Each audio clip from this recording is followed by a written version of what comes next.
6 महिन्यांपासून मानधन रखडले, 1 जुलैपासून काम बंद, आंदोलनाचा इशारा. हदगाव प्रतिनिधी. हदगाव पंचायत समिती अंतर्गत पाणी पुरवठा व स्वच्छता विभागातील गट संसाधन केंद्रामध्ये कार्यरत गट समन्वयक व समूह समन्वयक या कंत्राटी कर्मचाऱ्यांचे मागील 6 महिन्यांपासून मानधन रखडले आहे. वारंवार प्रशासन व संबंधित लोकप्रतिनिधींकडे पाठपुरावा करूनही केवळ आश्वासने मिळत असल्याने कर्मचाऱ्यांमध्ये तीव्र नाराजगी पसरली आहे. महागाईच्या काळात 6 महिने मानधन न मिळाल्याने कर्मचाऱ्यांसमोर कुटुंबाचा उदरनिर्वाह, मुलांचे शिक्षण व दैनंदिन खर्च भागविण्याचे मोठे संकट निर्माण झाले आहे. त्यामुळे रखडलेले मानधन तात्काळ अदा करावे, अन्यथा 1 जुलै 2026 पासून काम बंद आंदोलन करण्यात येईल असा इशारा कर्मचाऱ्यांनी दिला आहे. या आंदोलनामुळे ग्रामीण भागातील पाणीपुरवठा व स्वच्छता अभियानाच्या कामकाजावर परिणाम होण्याची शक्यता व्यक्त केली जात आहे.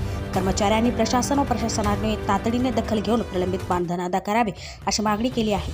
TV 24 मराठीसाठी भगवान कदम, जिल्हा प्रतिनिधी, नांदेड. मागील दिवाळीपासून म्हणजे मागील 6 महिन्यापासून मानधन झालेलं नाही आहे आणि त्यामुळे माझ्यावर खूप आर्थिक संकट ओढावलेलं आहे. सावकारी आणि बँकेचं जे मी कर्ज घेतलेलं आहे त्याचे हप्ते थकीत राहिलेले आहेत.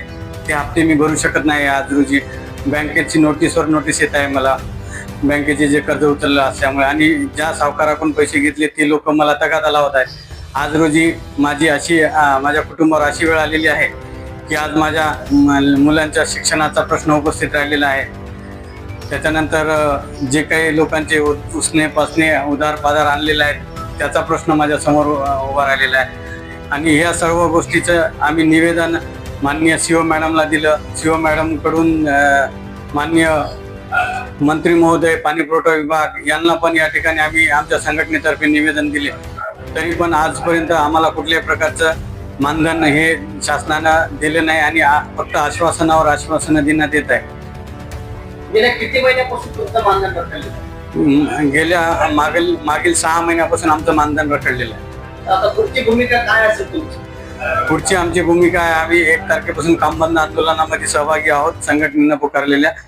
आणि ते जर निर्णय नाही झाला तर आम्ही कायमस्वरूपी काम बंद आंदोलन करून टाकू. आणि याच्यानंतर शेवटचा पर्याय जर शासनानं आम्हाला जर 14 वर्ष आम्ही सेवा या विभागामध्ये गेली आहे आणि 14 वर्षाच्या सेवेमध्ये जर आम्हाला शासनाने कुठल्याही प्रकारची मदत नाही केली तर आमच्या समोर शासनानं परवानगी द्यावं की आज रोजी आम्ही आमचं जीवन संपवावं, यासाठी आम्हाला शासनानं परमिशन द्यावं.